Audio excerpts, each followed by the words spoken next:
sherehe kama kawaida ni muziki, kucheza, kumwaga pesa, muziki tena, alafu kuna vile vitu ambavyo vinasubiriwaga kwa muda ambayo ni chakula.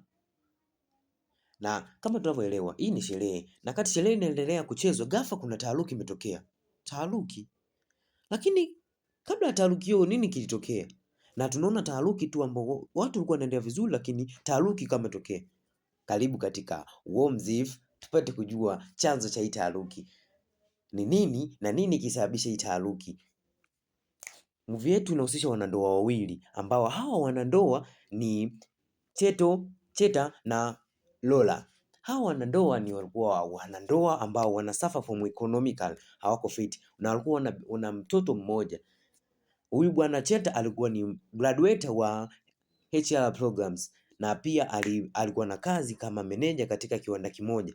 Lakini hiyo siku bosi wake Mr. Big alikuwa anagawa zawadi kwa wafanyakazi wote ambao alikuwa anawapa kilo 2 za mchele pamoja na chupa ya mafuta. Lakini kwa meneja hakupewa kitu, ikabidi bwana mkubwa haulize kwamba nini kimetokea tena, mimi mbona sijapewa kitu? Akasema umefukuzwa kazi. Nini? Anampigia na mke wake, nimefukuzwa kazi. Mimi akamwambia sasa tunafanyaje tena? Kwao ikawa imewazwa na kwamba alipofukuzwa kazi akawa ameambiwa kwamba kwenye apartment anapewa wiki moja au amepaki kila kitu aondoke. Kulikuwa kuna huyu jamaa yake anaitwa Bernard. Bernard akawa amewapa hifadhi katika apartment yake. Kwa hiyo haueni ikatokea tena. Ni sherehe kwamba kufanya umepata sehemu kukaa na njaa. Kwa hiyo kimbembe kikawa ni jinsi gani utakavyopata pesa na kuendesha maisha yako. Kumbuka una mtoto na mtoto anahitaji kula, matunzo kama tunavyojua. Na katika kupanga mipango wakaona ni aende kutafuta kazi. Kwa akampata kazi katika hii industry moja ya construction. Lakini akawa amefukuzwa kazi na kuacha baada ya siku tu. Kwa hiyo ikawa imempelekea huyu bidada kwenda kwa mamake ambaye mamake alikuwa ni tajiri.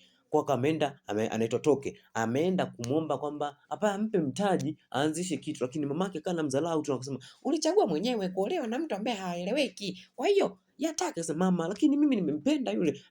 Mamake anambia nenda na nisikuone tena hapa na sura yako. Kwa wakamemfukuza kiivo na amewapa sheria kwamba wafanyakazi wasimruhusu hata huyo asiingie. Hata sura yake asioneshe. Mfanyakazi akanaitikia. Lakini sasa katika kiwanda kingine ambacho alikuwa amepata kazi Cheta, kulikuwa kuna moto. Na siku hiyo moto ulivyotokea, yeye akawa ameingia kumuokoa mtoto. Kaingia kumuokoa mtoto naye hali yake ikawa mbaya kutokana na ule moto na moshi aliovuta mule ndani. Kwa hiyo akanawaisha hospitali. Baada ya hapo huku tunarudi kwa upande wa nyumbani, Bernard amekuja kumtembelea Lola.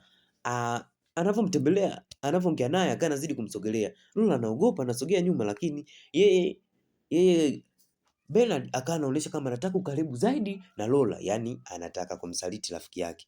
Lola akaja kumuelekeza mume wake jioni kwamba alikuja rafiki yako, lakini nilikuwa simuelewi mambo anakuwa ananiletea. Basi bwana, maisha yakaendelea na Lola kama amepata kazi kama traffic. Kazi inaendelea, akaletewa mtoto tena kwa sababu yule aliyemwachia ana kazi tena. Kwa hiyo kazi ikawa ngumu na akafukuzwa kazi.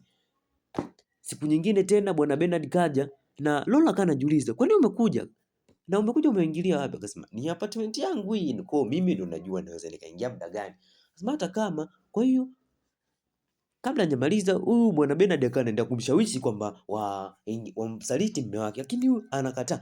Wakati huo Cheta akawa amerudi na kumkuta jamaa yake anataka kufanya ujinga na mke wake. Kwa sababu amemdhalilisha vile, bwana Bernard akawa amechukua maamuzi kwamba mtatoka kwenye apartment yangu, labda sio mimi. Na kweli wako wamefunga vitu na akawa wanaenda kwa mama mkwe sasa. Lakini kwa mama mkwe kulikuwa kuna sherehe ambayo tumeona Teka, ambaye huyo Teka alikuwa ndio dada yake na huyu bidada Lola. Kwa hiyo sherehe hiyo ilikuwa ni huyu dada yake Lola alikuwa anaolewa na senator, na senator kwa unavyojua mipunga mingi. Kwa mama yake alikuwa anafurahi kweli kwamba mtoto wake anaolewa na senator na familia yao itazidi kuwa na hela. Lakini huku ndo hawa ndugu zetu wamekuja. Kwa mama kutaka aibu kuonyesha kwamba kuna watu ambao wengine wanakuja, kwa akamwambia msisogee kwenye sherehe, kwa itabidi mpite ili msionekane na watu maarufu, maana kuna watu na maarufu wenye hela. sio kama huyo, na mizigo yenu hiyo msioneshe kwa watu. Kwa wakawa wameingia kweli hivyo kwa mazalisho kweli. Kwa sherehe unaendelea, na kesho yake asubuhi Bwana Cheta akawa ameamka na kukusanya chupa chupa ili asionekane useless. Na yule mama alivyomuona akawa anazidi kumkejeli na kumwambia kwamba anafanya kazi nzuri. Lakini yule Lola alikuwa anajua mume wake anazalishwa. Kwa Bwana Cheta akaendelea na akawa anafurahi kwamba mkwe wake amemfurahia kwa kitu anachokifanya. Lakini hali ilikuwa hivyo kwa Lola. Lola alikuwa ana mawazo mengine kichwani kwamba familia yangu wenyewe inanizalilisha na kutakuwa kuna harusi ya seneta na dadangu. Kwa hiyo mimi nataka niwape funzo. Mume wake akawa anauliza funzo gani? Akasema funzo gani? Nataka tuibe pesa zitakazotolewa siku hiyo.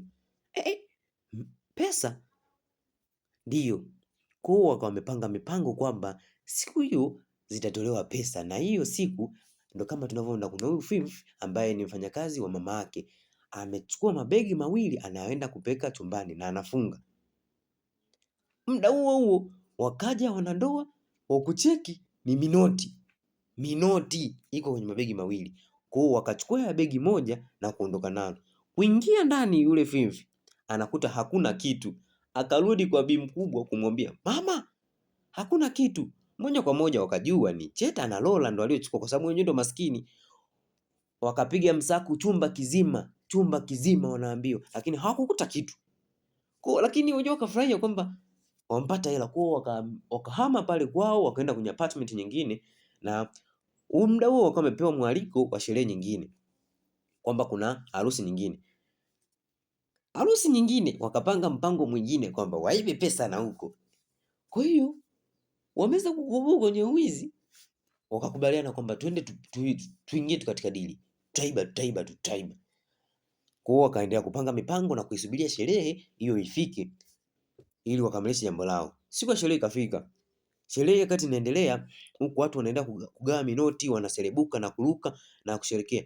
Umeme ukakata. Baada ya kukata umeme hakuna hela. Huku akawa wanazidi kuhesabu noti na kuzichanga. Kwa hiyo ikawa ni tabia yao kuiba kwenye sherehe.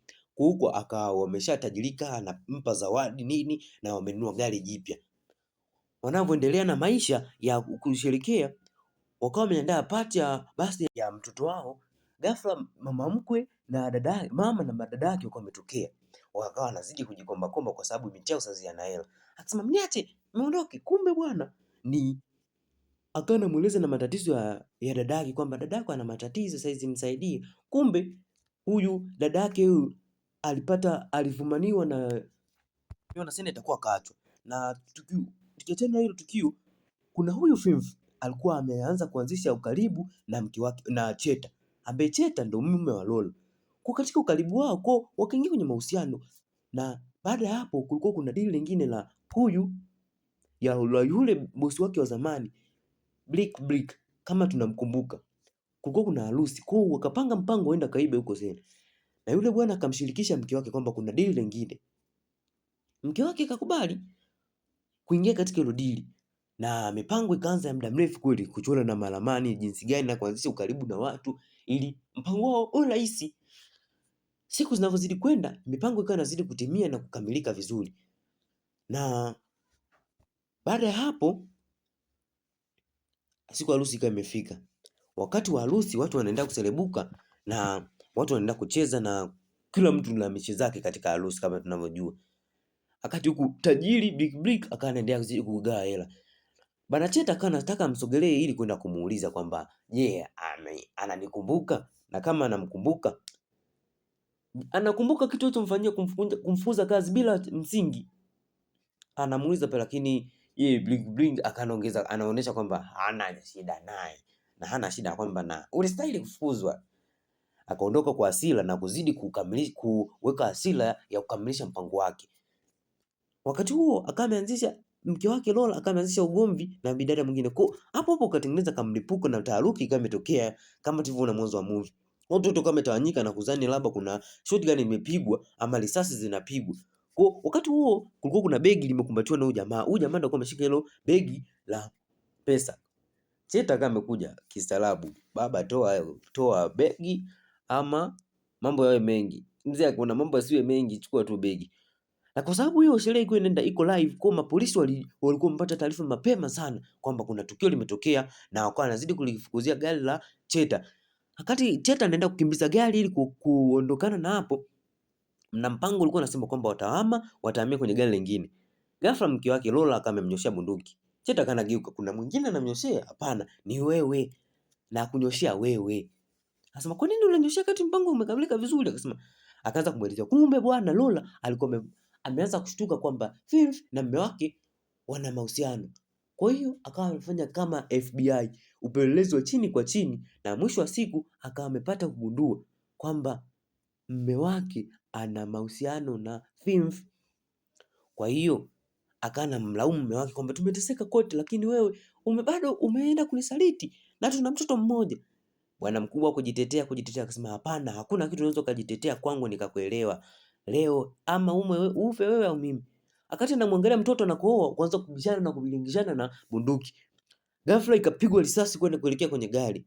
Na tunakumbuke kwenye gari yupo mtoto. Na ile risasi kibahati mbaya ikawa imemkuta mtoto, kwa wote wakawa wanajilaumu, na mwisho wa movie yetu inaishia hapo ikitolea kutupa maswali na wao wakiendelea kujilaumu. Hem, niambie, hii movie imekufundisha nini? Unaweza kutoka kwenye umaskini na kwenda kwenye eneo zuri.